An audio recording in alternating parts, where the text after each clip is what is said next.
Bonjour à tous.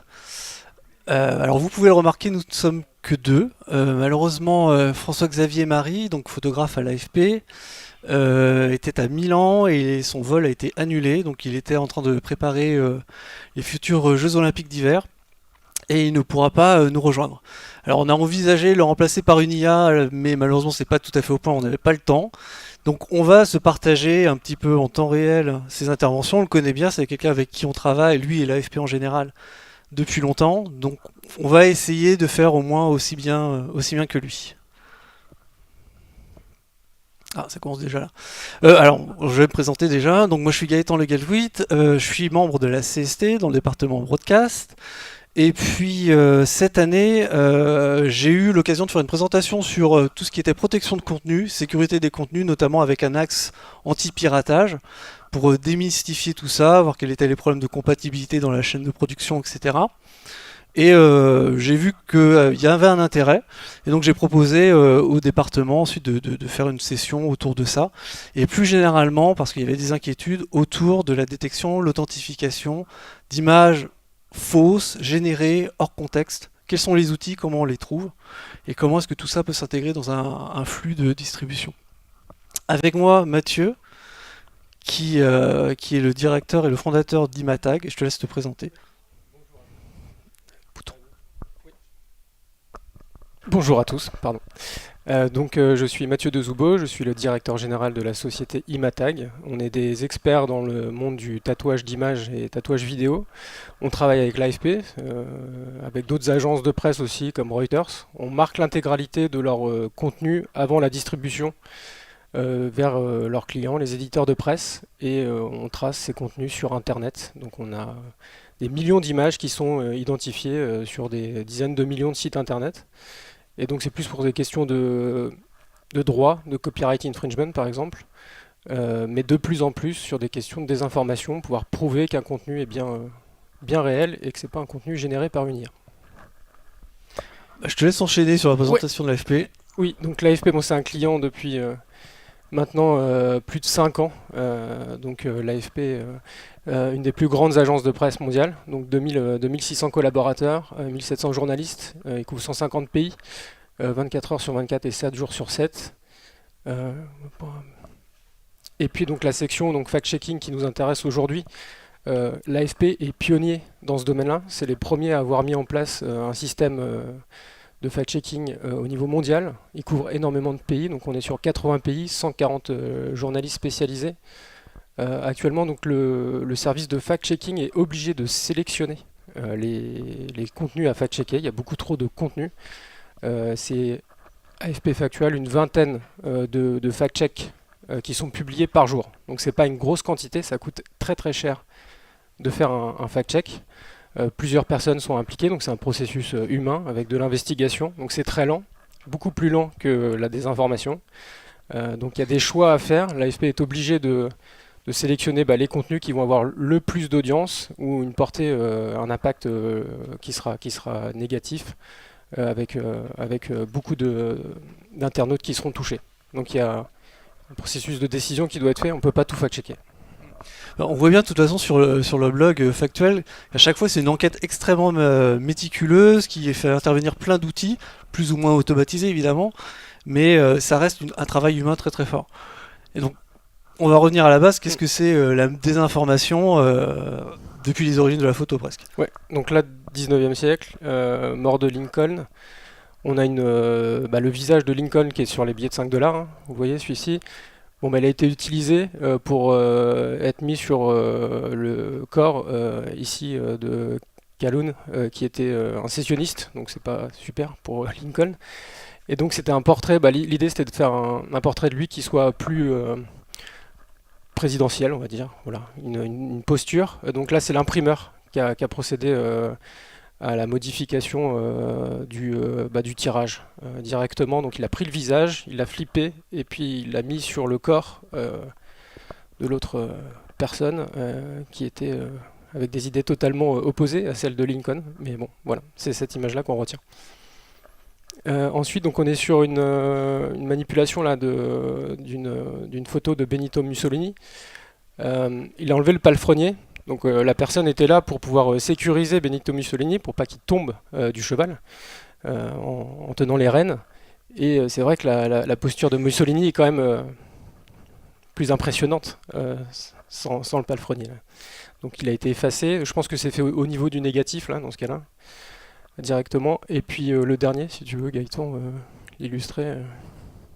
Ah oui, pardon. Oui, le dernier, c'est un des cosmonautes russes qui malheureusement à son retour s'était mis en opposition avec le parti. Il a dû exprimer des opinions qui ne plaisaient pas et du coup dans les photos officielles il a disparu. Donc vous voyez là c'est au deuxième rang au milieu, il n'est plus là. Là pareil une manipulation complètement manuelle sur des tirages, mais aujourd'hui la photo officielle c'est ça et il n'existe plus dans les livres d'histoire entre guillemets. Alors, les factuels, donc le site factuel de l'AFP, là on a deux fact-checks. Le premier, donc sur votre gauche, c'est, je dirais, le type de désinformation le plus simple. C'est-à-dire qu'on prend un contenu réel et on le sort de son contexte. Ici, on fait croire que c'est Brigitte Macron qui chute. En fait, c'est pas elle. Donc la photo est bien réelle, mais on va utiliser cette photo, changer sa description et partager massivement sur les réseaux sociaux. Donc ici, il y a eu besoin de faire un fact-check parce que cette image, effectivement, c'est difficile de savoir que c'est pas Brigitte Macron sur cette photo. Et le deuxième, donc factuel, ici, on est sur une vidéo donc pendant le cambriolage du Louvre. Donc il y a des images qui ont été... Ouais. Ouais, je peux la montrer Voilà, là. ouais. Donc il y a des images qui sont réelles hein, du Louvre pendant le casse, mais Gaëtan, si tu veux continuer pour expliquer ce qui s'est passé là. Alors effectivement, il y a eu notamment sur BFM TV des vraies images du casse avec des gens qui avaient ce gilet jaune. Et derrière, des gens sur TikTok, Instagram ont alimenté, ont profité de cette actualité pour créer de fausses images qui s'inspiraient de ça. Et celle-là, elle est totalement fausse. Alors justement, sur le blog de l'AFP Factuel, il y a toute une enquête qui explique pourquoi c'est faux, avec des éléments extrêmement concrets. Notamment la couronne, là, qui est dans le coin, qui est très très bizarre. Si on la regarde attentivement, elle tient sur rien. Elle est toute biscornue. On voit la personne qui ensuite sort par la fenêtre et qui a l'air de voler. Donc ça, vu sur un téléphone, dans le feu de l'action, on y croit en fait. C'est le problème, souvent la désinformation s'appuie sur des biais psychologiques, sur une fragilité, parce qu'on n'a pas le temps, parce qu'on est dans un état un peu de stress. Et c'est les professionnels de la désinformation savent très bien l'exploiter. Ça, visiblement, ça a été fait avec Sora. Sora, c'est le Sora 2 notamment, c'est le dernier outil de Google. Alors, ce qui est marrant, c'est que Sora 2, pour éviter ce... Hein? Ouais. D'OpenAI? Ok, pardon. Et donc, il met un petit logo Sora 2 qui se balade sur l'image, sur les images générées. Là, ça a été modifié, enfin, ça a été caché par un logo Instagram qui pointe directement sur le site de la personne qui diffuse des informations. Donc, à la fois ça cache et à la fois on renvoie, ça fait de la publicité. Derrière, il y a évidemment des gens qui ont essayé de faire apprendre à des IA comment supprimer ce logo, et ça marche très très bien, c'est complètement invisible. Et aussi comment aller le mettre sur des images qui sont véritablement authentiques, pour les faire passer pour des images, des fausses images, des images générées. Et là aussi, c'est un moyen de désinformer, de discréditer une information qui ne va pas dans son sens, hop, on la rediffuse mais avec le logo de Sora 2 en disant c'est du faux ça, j'ai retrouvé la véritable source, c'est complètement généré, ce ne sont pas des images réelles. Alors ici, donc on est sur une vraie investigation. Donc c'est après la mort, juste après la mort de Ben Laden. Donc on est en mai 2011, 2 mai 2011, il me semble. On voit en fait ici donc il y a la photo qui a été utilisée pour faire le montage de Ben Laden sur la gauche. Donc il y a sa barbe en fait qui a été reprise, mais il n'y a pas que ça, il y a beaucoup d'éléments qui montrent des modifications sur l'image. Et donc là ils utilisent un outil qui s'appelle Tungsten à l'AFP, mais alors il y a recours à beaucoup de filtres pour pouvoir détecter des distributions dans les pixels qui sont bizarres et réussir à investiguer, dire ok dans cette image là elle est vraiment fake, mais il y a toujours un ensemble de faisceaux qui permettent de conclure hein, cette image là n'est pas réelle. Le problème c'est que celle-ci elle a été diffusée par plein de médias, des télés, et elle était complètement fausse. Donc Ouais. oui. Pardon. Tungsten, ouais, effectivement, c'est un logiciel français, ça a plus de 10 ans, donc c'est peut-être plus au top de la technologie aujourd'hui. Par contre, c'est uniquement accessible aux professionnels, donc tu as l'AFP, il y a aussi, je crois qu'il y a la police ou la gendarmerie y a accès. Et l'idée derrière, c'est de voir des incohérences statistiques dans les pixels pour démontrer qu'il y a un moment, bah là, il y a quelque chose qui est une pièce rapportée dans la photo et ça les met en avant. Et ces incohérences statistiques, elles ont plusieurs formes, d'où des tas de filtres à tester. Et bah, derrière, il y a aussi un travail humain assez important. Ouais, donc c'est pas un processus qu'on peut automatiser. Voilà, c'est sur des images vraiment spécifiques où ils vont faire travailler tungstène. Alors maintenant, donc avec la problématique du généré, donc il y a cette question qui est très importante chez l'AFP de comment pouvoir apporter la preuve que le contenu est bien réel. Comment on fait pour pouvoir distinguer par exemple entre ces deux images-là, savoir que bah, celle de gauche c'est bien l'image réelle et celle de droite c'est celle qui est générée. Euh, donc là la photo d'une Ukrainienne, elle est, enfin, pour moi celle de gauche en fait je dirais plus naturellement qu'elle est générée en fait. Et alors que c'est celle qui est réelle. Bah, je la trouve, il peut y avoir une esthétique du génératif qui est en fait ça devient assez difficile. On se dit, ah, l'image elle est trop belle, elle est générée. Ben non, elle est réelle. Donc là, dans ce cas-là, c'est celle de droite. Ouais. Ce matin, j'étais avec une présentation de Mirai qui est dans la salle là, où il nous faisait justement passer un test avec 3 images générées. Et aujourd'hui, les générateurs reproduisent le grain photographique pour nous tromper. Et c'est bluffant. Il y a plus, visuellement, on n'y arrive plus de toute façon. Donc l'objectif que s'est fixé l'AFP, c'est donc prouver qu'une image a été capturée donc, par un appareil photo et non générée par une intelligence artificielle. Donc comment on fait pour apporter la preuve que des pixels viennent bien d'un appareil photo utilisé par les journalistes de l'AFP? Donc là, petite session pratico-pratique. C'est quels outils existent aujourd'hui pour détecter automatiquement les fakes. Alors malheureusement, on n'a pas la manipulation en direct. Alors ici, c'est un outil qui est utilisé par l'AFP, je crois bien, qui s'appelle WeVerify. Tu peux connaître Oui, plus, alors Mathieu? c'est oui, Invid WeVerify, donc c'est un outil qui est mis à disposition donc, pour des centaines de milliers de journalistes, de fact-checkers. Donc il est vraiment, donc c'est un plugin hein, qu'on peut utiliser dans le browser. Il y a tout un tas d'outils. Donc l'idée c'est de pouvoir contrôler des métadonnées facilement, pouvoir faire des recherches images ou vidéos inversées sur tous les moteurs de recherche, simplifier la vie des fact-checkers avec des outils. Et de plus en plus, donc voilà, des outils pour détecter si le contenu est généré par IA ou pas. Donc là, on voit un outil de détection sur du génératif, enfin sur du contenu qui a été généré audio, donc sur de la voix. Et donc dans cette séquence-là, on voit en rouge ce qui est génératif et en vert ce qui est plutôt réel. C'est toujours très compliqué à interpréter. On ne peut pas passer ces systèmes-là à l'échelle, par exemple, en prenant des millions de contenus qui sont uploadés sur une plateforme. Ça va faire beaucoup trop d'erreurs. Donc on est toujours dans l'investigation. Et un autre outil, alors cette fois plus côté image, donc c'est chez Label for AI, qui aussi essaie de donner une interprétation simple et facilement compréhensible des doutes qu'on a sur une photo.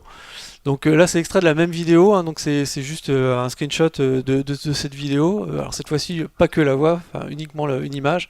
Et effectivement, il y a un très fort doute quant à l'authenticité de cette image. Là. On peut considérer que le reste de la vidéo est du même tenant.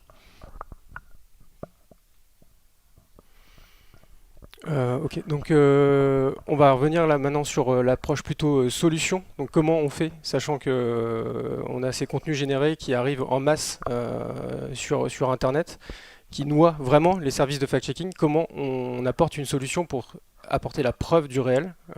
Et donc on va aborder les différentes solutions. Donc il y a différentes briques technologiques.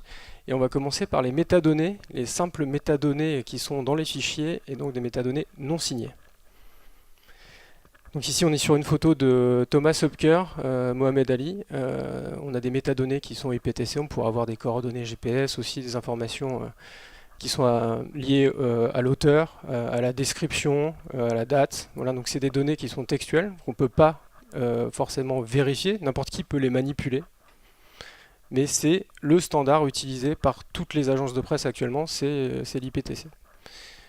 Donc ces données-là, on peut les supprimer.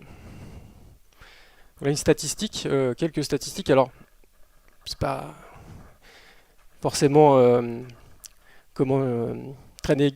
Enfin, il y a quelques sites, on va dire ici, comme le Spiegel, Le Monde, qui arrivent à conserver des métadonnées. Mais bon, ce qu'il faut retenir, c'est que la majorité des sites internet, les sites de presse, hein, on parle des éditeurs de presse, suppriment les métadonnées, mais systématiquement. C'est-à-dire qu'on peut regarder un fichier qui est sur le site du New York Times, par exemple, il n'y aura aucune métadonnée dans le fichier. Rien. C'est supprimé. Donc ça veut dire que le fichier, s'il est repartagé sur les réseaux sociaux, bah, le réseau social, il n'a pas les métadonnées non plus pour pouvoir afficher la description, la source, l'auteur, etc. Donc dans ce contexte-là, il y a énormément d'efforts à faire par les éditeurs de presse pour que les métadonnées soient conservées et ensuite que ces informations soient affichées pour les utilisateurs. Il y a des questions de droit qui sont associées à la perte de ces métadonnées, par exemple le droit voisin, des choses comme ça qui sont liées à la consommation des contenus par les moteurs de recherche, par les plateformes. On a une vraie grosse problématique. Le CSPLA a fait des études là-dessus. Ça ne bouge pas côté éditeur. On est en 2019 actuellement. Tous les sites majoritairement suppriment les métadonnées. Enfin, peut-être que ça paraît un peu ennuyeux comme sujet, mais c'est critique, vraiment critique. Donc là, ouais, double problème, à la fois des métadonnées qui disparaissent, et puis surtout des métadonnées qui peuvent être forgées, copier-coller d'une image sur l'autre, étant donné qu'il n'y a aucune signature, il n'y a pas de crypto derrière, il n'y a pas de sécurité. Donc on en fait absolument ce qu'on veut. Alors, une autre solution donc, pour pouvoir identifier un contenu, donc quand il n'y a pas de métadonnées, c'est les solutions basées sur Perceptual Hash, donc on va dire de la recherche d'images par similarité. Vous avez tous utilisé par exemple Google Images pour faire une recherche inversée, donc on prend l'image, on la met dans le moteur et il va nous dire les quasi-copies de cette image. Bon, le problème, c'est que c'est pas capable, le système actuel, de certifier le contenu d'origine. Là, par exemple, sur une image de l'Assemblée, bah, ça va sortir plein d'images de l'Assemblée, c'est-à-dire cette image-là, c'était bien celle-là. Non, c'est pas celle-là. Ça ressemble, mais c'est pas exactement le même fichier. Donc on a une problématique de certification. Si on veut certifier ça certifie pas. Ça permet d'investiguer, de rechercher des contenus similaires. Alors, autre solution, donc le watermarking, alors là, visible, on l'a vu tout à l'heure avec Sora 2.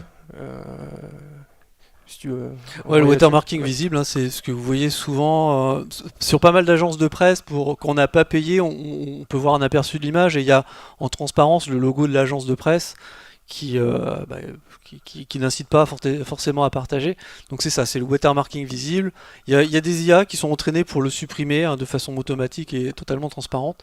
Nous on va plutôt s'intéresser au watermarking invisible. C'était pour illustrer justement que c'était simple de les supprimer. Donc maintenant, avec n'importe quel modèle d'editing, on peut supprimer tous les watermarks visibles. Donc c'est quelque chose qui est très simple à faire. C'est aussi simple d'en rajouter que d'en enlever, quoi. Donc il n'y a pas une utilité très forte à ça, sauf pour Getty, dans le cas du procès qu'ils ont fait à Stability, parce que le générateur d'images générait le logo de Getty, et donc là, Stability ne pouvait pas dire qu'il utilisait les images de Getty. Voilà, donc là, c'était très utile. Donc watermarking invisible. Ah bah, je te laisse la main.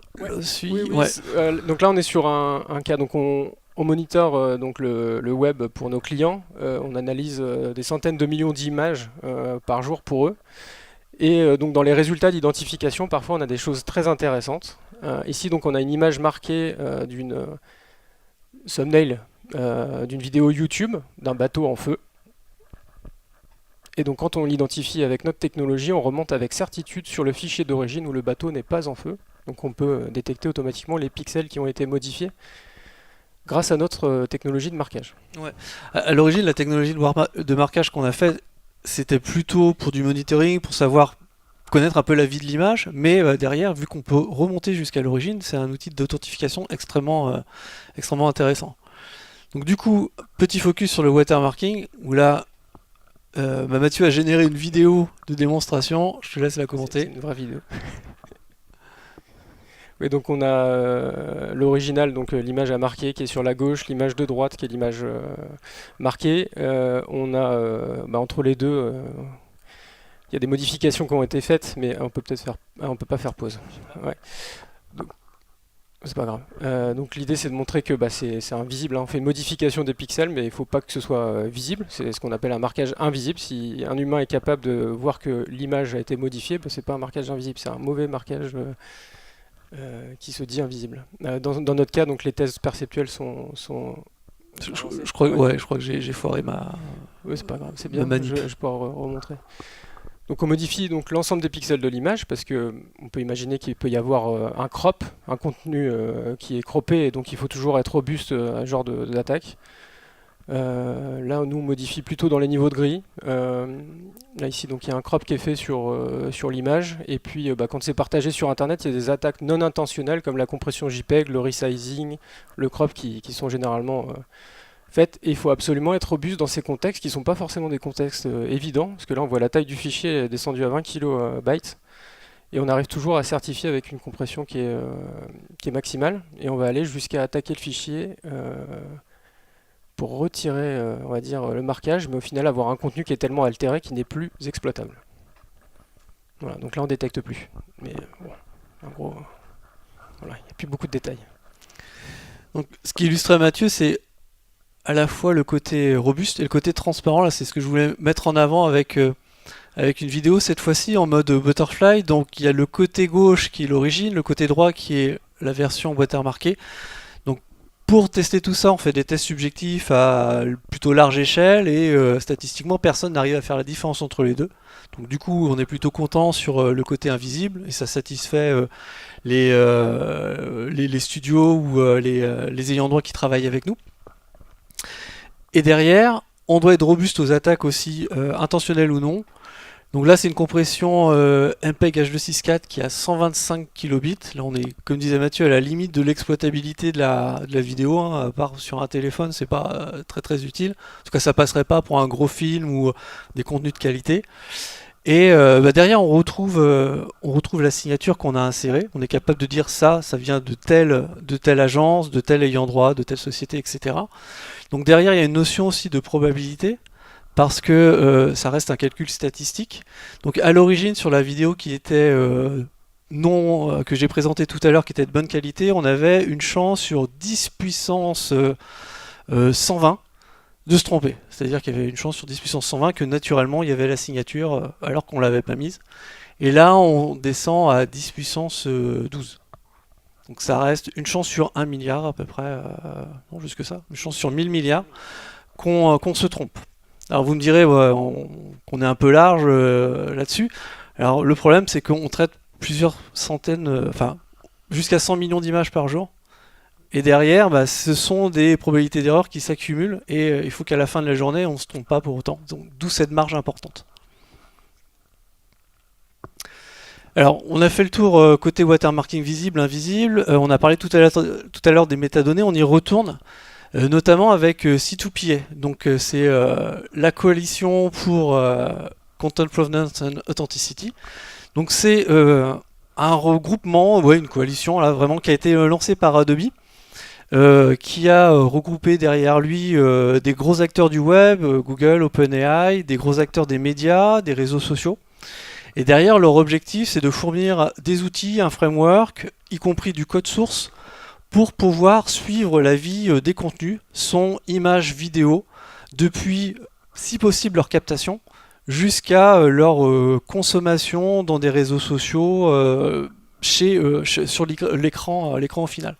Donc l'idée, c'est vraiment que le créateur de contenu puisse certifier, parce que c'est un créateur de contenu qui a été authentifié, que l'on connaît, directement dans son Photoshop par exemple, ou alors directement au niveau de sa caméra, ce qu'il produit, que tous les traitements qu'elle fait, y compris l'ajout d'éléments IA, soient accumulés dans l'historique de modification, et qu'à la fin, l'utilisateur soit capable de remonter à cet historique, de voir tout ce qui a été fait, de faire un avis sur le côté authentique ou pas, et de le consommer et de l'interpréter en tout cas de façon la plus éclairée possible.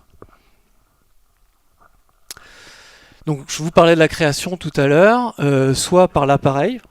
Chez Sony par exemple, il y a la Z300 là, qui est sortie cette année, c'est une caméra plutôt compacte qui est la première caméra au monde à intégrer C2PA. De façon native, c'est-à-dire qu'on va importer son certificat d'auteur cinéaste en quelque sorte dedans, et tout ce qui va en sortir sera signé dans les métadonnées qui sortent de la caméra liées au fichier vidéo. Mais ça peut être aussi les logiciels. Alors évidemment, toute la suite Adobe est conforme à ça, et ce que l'on modifie sur Adobe est ajouté dans ce qu'on appelle des manifestes, qui est la suite des modifications signées que l'on fait sur le média. Donc il y a cet aspect de signature. Le problème de IPTC tout à l'heure, c'était que n'importe qui pouvait modifier, copier, coller. Là, c'est plus possible grâce à une signature à la fois des métadonnées, mais en plus une signature qui est liée au contenu grâce à un hash qui permet de nous dire que les métadonnées sont en adéquation avec l'ensemble de pixels que vous êtes en train d'observer tout simplement. Histoire de ne pas faire un copier-coller de ces métadonnées sulpillées sur un autre contenu, ça ne marchera pas. Et enfin la vérification, il faut un lecteur compatible. Alors là aussi, C2PA fournit un site web où on glisse le contenu qu'on veut vérifier et ça nous donne son historique. Mais ça peut être directement au sein du réseau social. Il y a LinkedIn notamment. De temps en temps, vous voyez un petit logo CR sur les images. C'est marrant parce que toutes les communications du Satis, là, j'ai vu, le proposent et on voit bien que c'est passé par Photoshop d'Adobe. Donc c'est l'idéal parce que le consommateur, en un clic, il peut avoir accès à l'authenticité et à la source du contenu. Alors que sinon, il faut faire une petite manipulation avec parfois un download ou alors un copier-coller d'URL. Donc le manifeste, lorsque de façon interprétable, ça ressemble à ça, hein, d'où ça vient, par qui, quelles sont les modifications, les filtres, est-ce qu'on a ajouté de l'IA ou pas. Pareil, si je génère une image par ChatGPT, lui aussi, l'image elle est marquée. Elle est marquée par C2PA. Il y a ces métadonnées qui disent ça c'est du généré, ça vient d'OpenAI. Donc on sait en consommant l'image et en l'interprétant. Alors petit problème au niveau, le principe est plutôt simple. Hein. Il y a eu un petit scandale, je dirais, malheureusement avec Nikon, où des gens ont réussi à forger des images fausses, des images synthétiques, en copiant-coller la signature. Comment ils ont fait? C'est que dans le boîtier, il est possible d'avoir des expositions multiples. C'est-à-dire que je prends une photo et je lui dis que je vais faire une exposition avec une photo précédente. Si ma photo précédente elle est marquée, ma nouvelle photo le sera. Alors que derrière, je peux faire en sorte que la photo précédente n'apparaisse plus visuellement. Et donc je peux avoir un truc complètement généré qui est qui provient d'un boîtier Nikon. Donc Nikon l'a forcément très mal pris, ils ont supprimé le firmware tout de suite. Et aujourd'hui c'est un peu en stand-by côté support C2PA. Ils ont révoqué les certificats. Et ils ont révoqué les certificats. Alors l'autre problème, c'est qu'on parlait de métadonnées, c'est que ça s'en va facilement. Mathieu parlait de 85%, ça reste des métadonnées C2PA, hein, c'est pas lié à vie au fichier. Une image ou une vidéo, au final, c'est qu'un tas de pixels et ça suffit. Donc les métadonnées, il faut qu'elles suivent tout au long de la chaîne et parfois c'est à l'auteur de s'assurer que jusqu'au bout, il va retrouver ces informations C2PA. Et je parlais de LinkedIn tout à l'heure qui avait l'air de faire un travail plutôt intéressant en mettant le logo. Il suffit que vous téléchargez l'image de LinkedIn et en fait, dans l'image que vous avez téléchargée, il n'y a plus les métadonnées déjà. Donc même eux ne font pas le travail jusqu'au bout. Et si on la re-upload, il n'y a plus le CR. Ah oui, donc là, ce qu'on a vu, c'est que c'était essentiel d'avoir des technologies qui soient vraiment ultra sécurisées. Sinon, on peut faire du blanchiment, je dirais, de contenu généré. C'est le problème là, ce qu'on avait avec le boîtier de chez Nikon. Donc, il faut s'assurer que les solutions sont vraiment ultra testées et ultra fiables. Sinon, il peut y avoir des exploits, comme on a eu. Donc pour réussir à avoir une fiabilité, une sécurité maximale, ce qu'on a décidé avec l'AFP, c'est d'implémenter une solution qui soit ultra complète. Donc on sait que les métadonnées vont être supprimées. Donc on va mettre du marquage, on va mettre de la similarité, on va faire le lien avec des métadonnées aussi IPTC, permettre aussi l'investigation. Donc on va cocher toutes ces cases-là, Exactement. Sauf le visible. Parce que celui-ci, pour moi, c'est pas un moyen d'authentifier un contenu.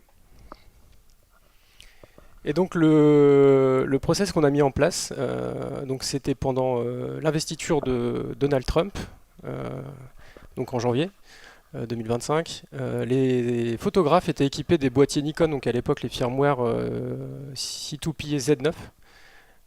Et donc on photographiait donc, l'investiture avec ces boîtiers-là. Les métadonnées C2PA sont arrivées à l'agence et ont été stockées, préservées, quoi. Donc ces preuves-là, ces originaux. Et donc ces contenus ont été ensuite édités, marqués et diffusés vers les clients.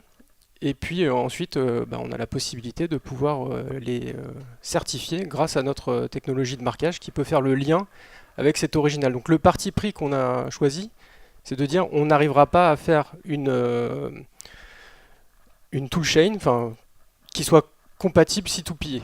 Donc réussir à avoir tous les systèmes qui soient mis à jour pour conserver toutes ces métadonnées. Donc on dit on garde un original avec les manifestes, la preuve, on a la preuve que ce contenu est bien réel, on stocke ça, on marque, et quand le contenu est consommé sur Internet, on fait le lien avec un outil de vérification pour remonter à cette origine. Et on donne l'original. Donc les fact-checkers ont accès aux originaux des photographes, comme ça. Donc on va pouvoir montrer la vidéo qui a été faite par l'AFP pour illustrer ça. AFP is at the heart of the news images ecosystem. We have built for decades a constant flow of images of news from around the world. Archives in forms of negatives, glass plates, unique documents proving the origin of an image. The veracity was the negative. With the apparition of generative AI, our profession is facing a new threat in the trust it has built with its viewers, with subscribers. So in a world where digital manipulation has become so easy, tech companies and the media have decided on a standard to certify the provenance of an original image. That standard, called C2PA, we have to build on it. Because that certificate is easily lost on the social networks and the various workflows and images going through. It's our job, and that's what we thought is vital for news companies, to find a way to trace back an image. That trace should be robust and should be permanent. So at AFP, François Marit and Antonin Thuillier, they came with an idea. So with that concept in mind, that idea, we went to our traditional partners. With Nikon on the side and Imatag on the other, we decided to go for a real-life proof of concept on the US 2024 elections. With a C2PA compatible camera, the photographer takes a picture, adding a secure digital signature to the file as the photo is taken. He transmits his photo to AFP. The original file is stored in a secure location, while a duplicate is sent to AFP photo editors for standard processing. Finally, just before the photo is delivered to AFP clients, the image is tattooed with an individual, encrypted and invisible watermark. Now, imagine you come across a photo in the media or on social networks that you want to source. With the Chrome extension WeVerify, widely used by fact-checkers for years, you can easily decode the watermarking that links to the AFP image and the secured original file, similar to examining a photo's negative. So what's next? With that proof of concept, the idea was to go beyond theory, to prove to our peers, to the camera makers, to the television makers, because this is adaptable to video, that there is a solution to keep the trust our subscribers, our viewers have in our content, to make sure that trust is embedded all along its lifespan, everywhere it's displayed with the image.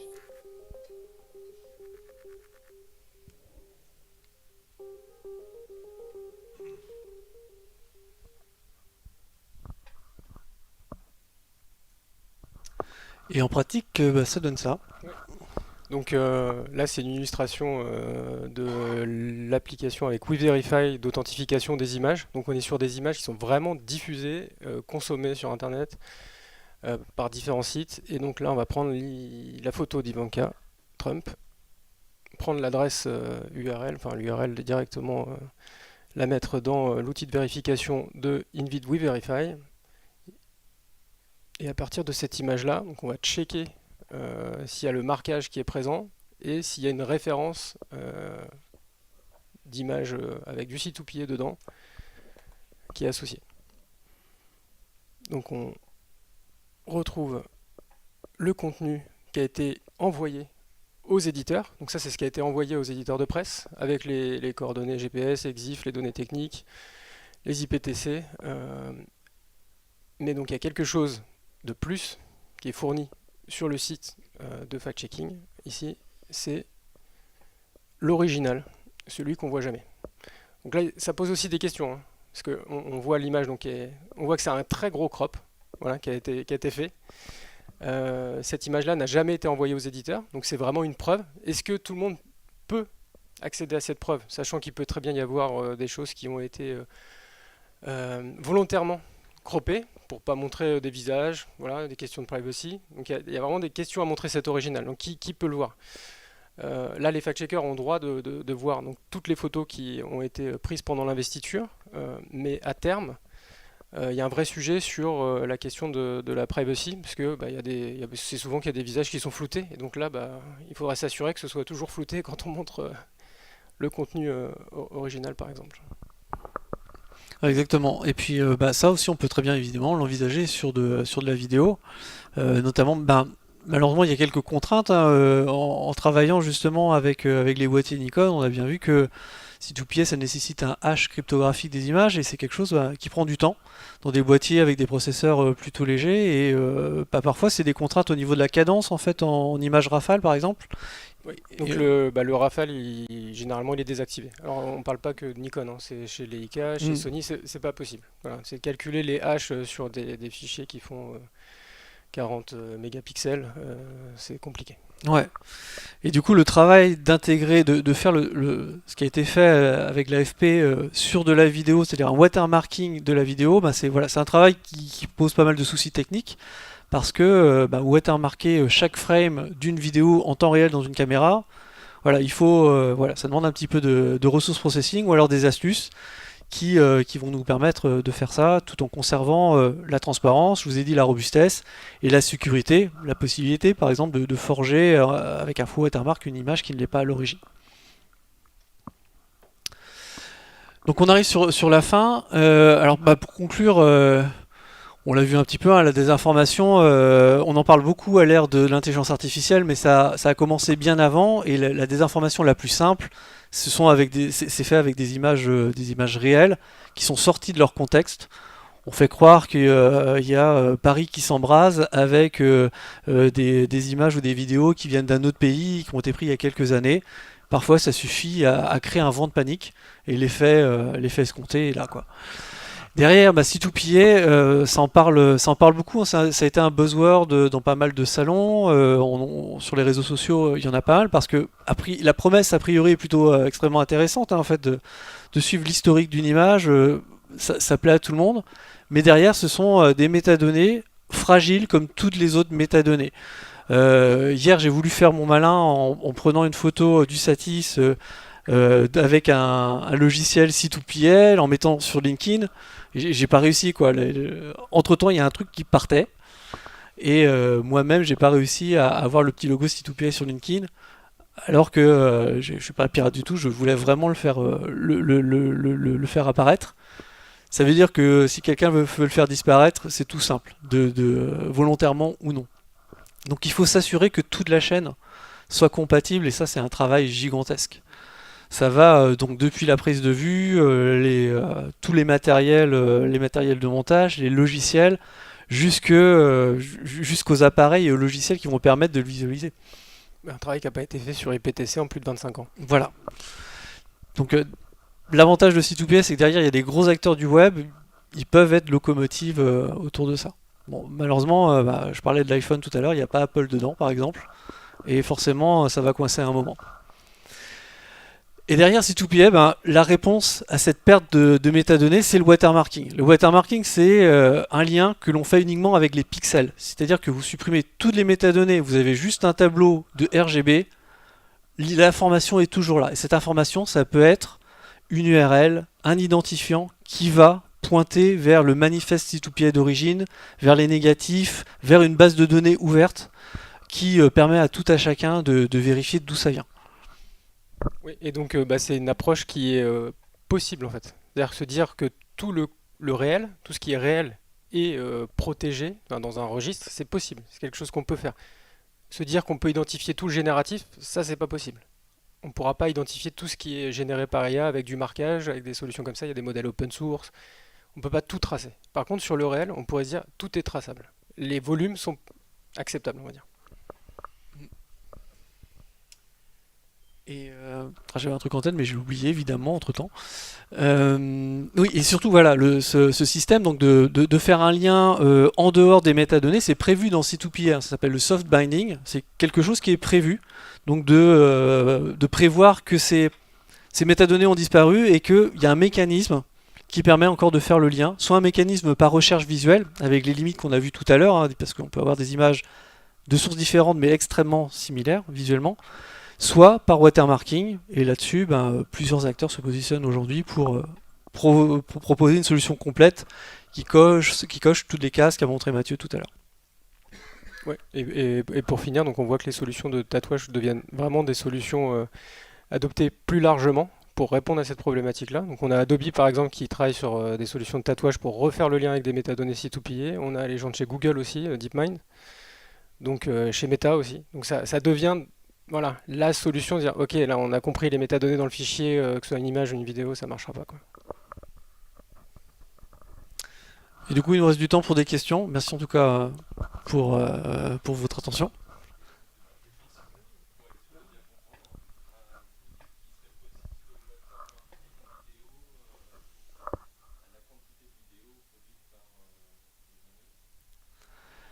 Je reprends la question, hein, c'est la consigne qu'on avait eue. Donc, est-ce qu'on pourrait à terme watermarker toutes les vidéos des journalistes en plus des photos?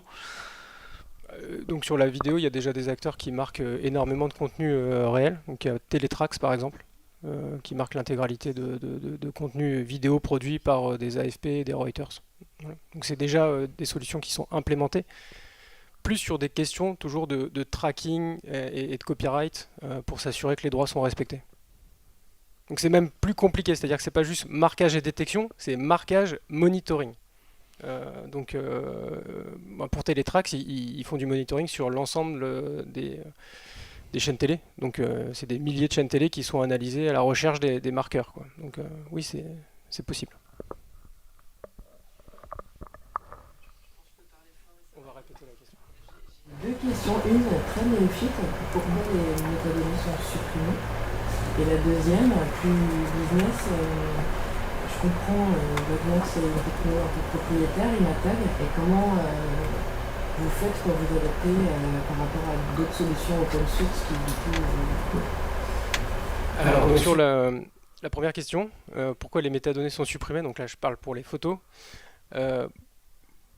Premier gros problème, CMS, donc les outils des éditeurs pour publier leur contenu, et CDN. Voilà. Donc c'est les deux outils que les éditeurs ne maîtrisent pas. Donc CDN, je sais pas, Akamai par exemple. Bon, Akamai, il ne va pas conserver les métadonnées que l'éditeur lui demande de conserver.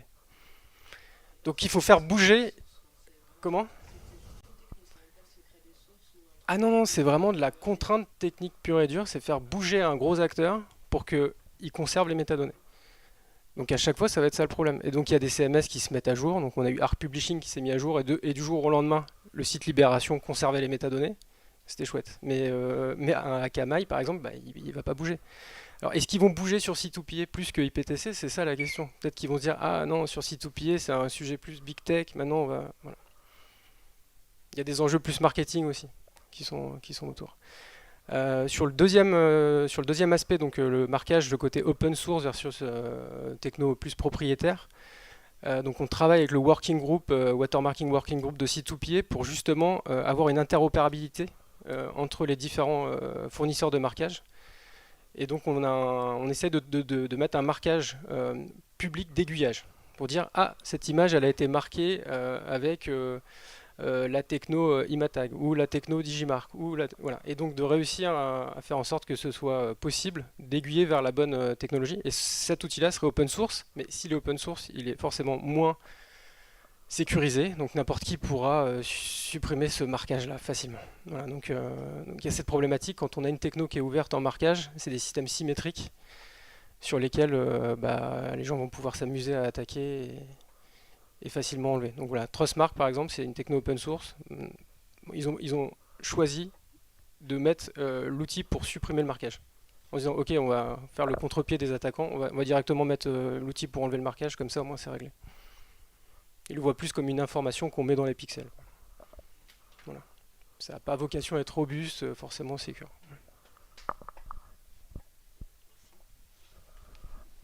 Merci beaucoup pour la présentation, très intéressant. Je me demandais juste, avec toutes les modifications en fait, d'images qu'on peut faire même depuis longtemps, en fait, que ce soit à l'exposition, sur les pixels, etc. Du coup, sur Watermark, justement, est-ce qu'il n'y a pas un biais, justement, sur le traçage, vraiment sur la réussite du traçage, si par exemple, on corrige vraiment assez drastiquement un original, par exemple, et le faire passer d'un coup pour l'IA, alors que finalement, c'est vraiment un original. Est-ce qu'il n'y a pas aussi un biais à l'inverse, ou de faire passer aussi à l'inverse quelque chose qui... Enfin, il n'y a pas... Ouais, en gros, c'est est-ce que le tatouage est robuste à des manipulations un petit peu usuelles de traitement d'image qu'on pourrait faire? Et est-ce qu'il n'y a pas le risque de certifier un peu par mégarde quelque chose qui ne l'est pas à l'origine? Oui, ok. Et est-ce que du coup on doit réappliquer un tatouage à chaque fois? Non. Alors, ça illustrait un petit peu l'arrêt mental là, tout à l'heure avec cette partie très très dégradée. En fait, ces algorithmes de tatouage, ils sont vraiment conçus pour être robustes aux pires attaques possibles. Ça va pour de la vidéo, par exemple, les pires attaques possibles, ce sont des gens qui utilisent leur téléphone et qui filment un écran, y compris en secouant le téléphone. On teste avec ça. Et on retrouve la signature, l'identifiant qui est caché à l'intérieur. Donc du coup, toutes les modifications usuelles qui vont pas changer totalement l'image ou la vidéo, qui consistent à je sais pas, faire une conversion SDR HDR, à changer les couleurs, faire toutes sortes de crop, tant que on a suffisamment de pixels présents. Je vous demande pas de faire un crop sous la forme d'une icône, là, bon, effectivement, on aura du mal, mais tant qu'il y a de la matière interprétable, la plupart des algos de watermarking fonctionnent bien. Donc soit les algos un petit peu basés traitement d'image, comme ceux d'Imattack par exemple, qui ont été faits il y a un certain temps, ou alors les algos plus récents, qui sont basés intelligence artificielle aussi, qui sont conçus en prenant en compte ces futures attaques et ces futures modifications. Et quant à la possibilité que on puisse introduire une signature dans quelque chose qui ne devrait pas l'avoir, on retrouve les probabilités de fausses alarmes dont je parlais tout à l'heure. C'est une chance sur plusieurs dizaines, centaines de milliards que on introduise une signature alors qu'on ne l'a pas voulu. Donc c'est quasi impossible. Vas-y Mireille. Deux questions, merci Gaëtan pour la présentation, merci. Et moi aussi. Deux questions, une très pragmatique et une plus prospective. Quid de C2PA en Chine? Donc on sait qu'Adobe ne veut pas entrer et puis les acteurs chinois, les fabricants de caméras et tout ça, ils sont prêts à jouer le jeu ou non? Ça dépasse mon rôle. Comme t'as fait la même réponse tout à l'heure en disant moi je suis pas juriste, je m'en occupe pas, moi je suis pas politique, je m'en occupe pas. Voilà. Ouais.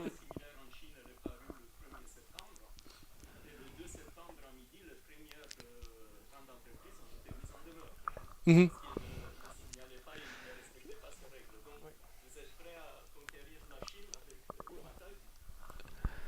On n'a pas de clients chinois. On attend leur appel.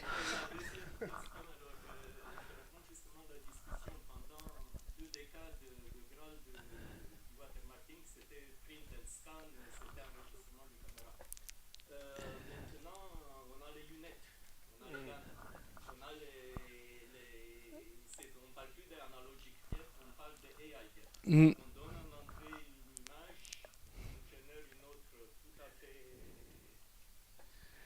Similaire mais refaite à partir de...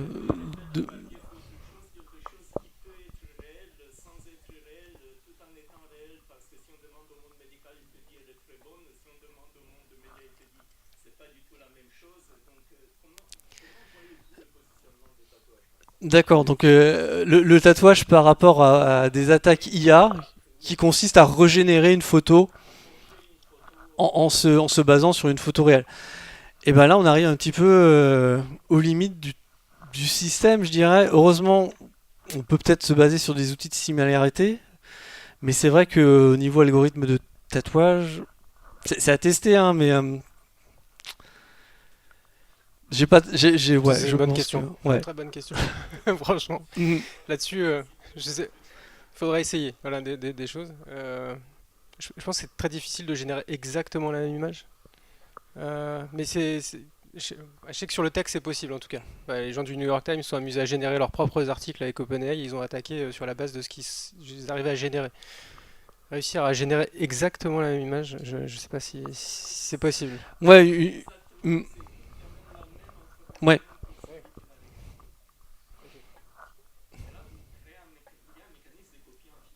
Oui, oui. On est dans le plagiat, quoi. Alors, donc si... Ah, oui. Alors, donc... Identifier l'original qui a été tatoué de celle qui a été recréée, qui est celle identique et son tatouage. A priori. Oui, alors si on reformule, alors effectivement, l'image qui aura été régénérée pour être visuellement très très proche d'une image originale, elle ne va pas contenir le tatouage. Ça, on est d'accord. Donc à terme, n'importe qui pourra vérifier que c'est pas que c'est pas un original. Par contre, pour le côté copyright, c'est vrai qu'on pourrait reprendre des images qu'on reproduit à l'infini sans avoir à rendre de compte aux photographes ou aux ayants droit. Donc pour le côté pour le côté des informations, ça pose pas de problème, effectivement, il n'y a pas la vraie marque d'origine. Pour le côté copyright, détection de fuite, monitoring, ouais, ça peut être compliqué, ouais, il y a un problème. Sur l'enjeu du copyright, là, on est sur les datasets. Donc c'est l'accès aux datasets. C'est savoir est-ce que dans le dataset d'entraînement, il y avait les contenus copyrightés. Bon, actuellement, on n'a pas accès aux datasets. C'est-à-dire que c'est seulement les datasets publics qui sont analysables, donc comme Command Crawl par exemple, qui est utilisé largement. Mais savoir ce qu'utilise OpenAI pour entraîner ces algorithmes de génération d'images, mais personne ne sait. On sait qu'il y a beaucoup de contenu du web, qu'ils ont aspiré quasiment tout, mais on n'a pas la possibilité d'analyser, en tout cas à l'heure actuelle. Donc c'est plus des enjeux de régulation, de dire voilà, maintenant vous fournissez un accès pour qu'on puisse analyser.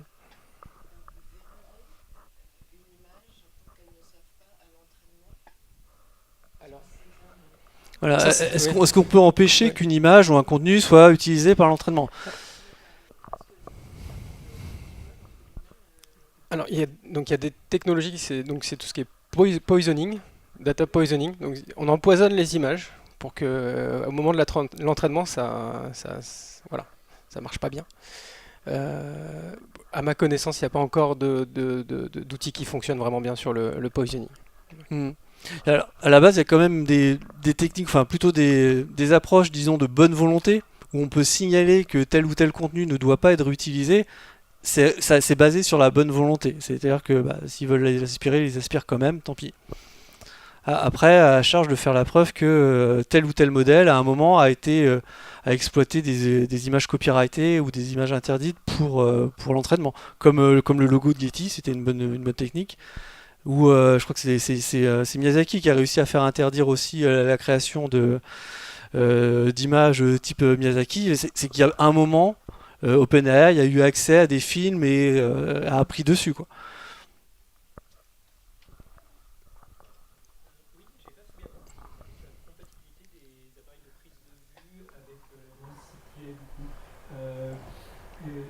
Pour les anciens appareils, comment est-ce que ça peut fonctionner? Est-ce que c'est la mise à jour du firmware qui permet ça? C'est la mise à jour du firmware. Ouais.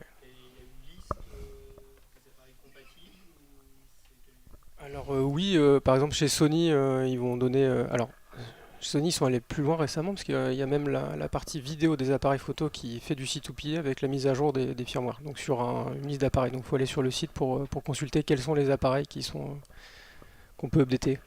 Voilà. Et sinon, ça peut se faire après l'importation sur votre ordinateur avec un logiciel qui lui va le certifier. Mais il y aura ce trou du coup entre le capteur, le download sur votre ordinateur et puis la certification qui ne sera pas comblée.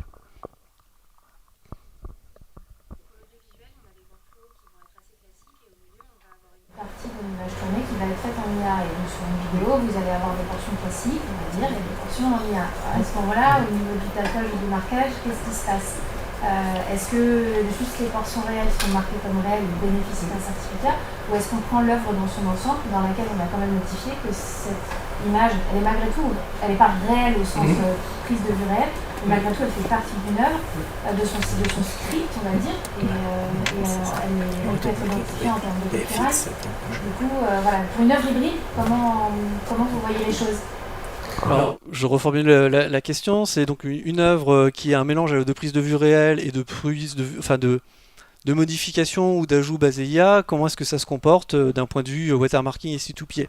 Donc dans C2PA, c'est prévu, hein, on aura à la fois le manifeste de la prise de vue, hein, si toute la chaîne suit, et puis ensuite les modifications par intelligence artificielle, ou alors les images générées par intelligence artificielle qui auront leur propre manifeste, et tout ça va fusionner, et à la fin on verra, on va tout trouver.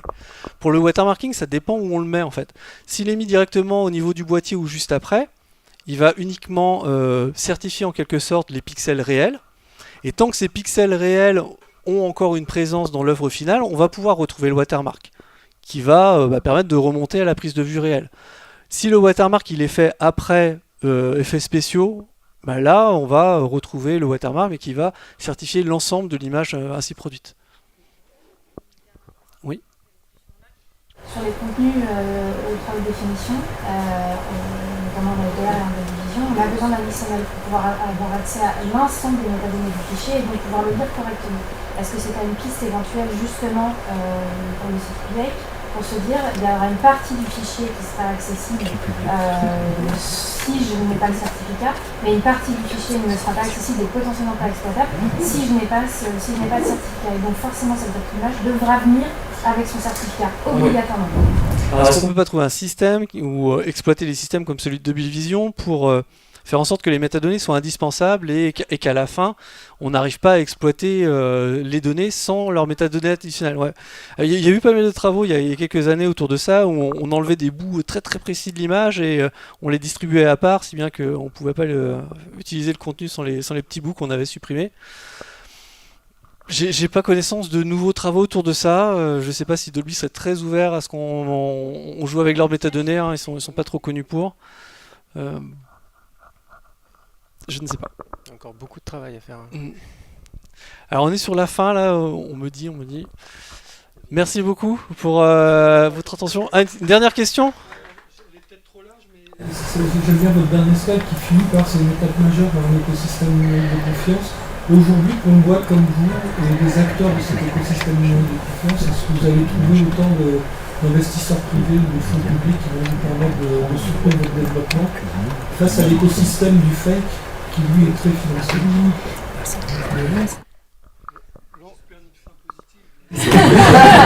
Non, mais la question de l'enjeu du financement, elle est cruciale sur ces thématiques-là. Voilà. Ouais, ce serait sympa. Mais, non, mais l'enjeu est vraiment crucial. Comment on finance ces axes-là? Alors bon, pour des grandes agences de presse, ils ont des clients qui leur demandent de fact-checker, des grandes plateformes. Donc là, il y a un modèle économique, mais qui a été mis à mal avec l'arrivée de Trump, vraiment, et fortement. Et sinon, il y a des politiques aussi gouvernementales pour pouvoir pousser ce genre de projet. Réussir à trouver le modèle économique sans intégrer les moteurs de recherche et les réseaux sociaux dans l'équation, c'est compliqué. Donc il va falloir trouver un truc qui...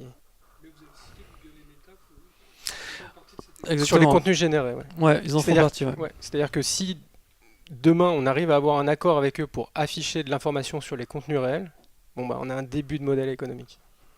Mais pour l'instant, ils n'ont pas vraiment envie. Ils jouent sur les tableaux, je sais pas si on peut dire ça, mais ils sont obligés de ménager tous les possibles. S'ils identifient tous les contenus et qu'ils amènent des informations, des métadonnées qui permettent d'authentifier la source, c'est-à-dire qu'ils vont devoir les payer, ces contenus-là. Donc ils vont donner des statistiques d'usage, par exemple, sur des contenus où ils ne veulent pas donner du tout de statistiques d'usage. Dire « Ah, ce contenu-là a été vu des dizaines de millions de fois, je dois rémunérer l'auteur. » Non.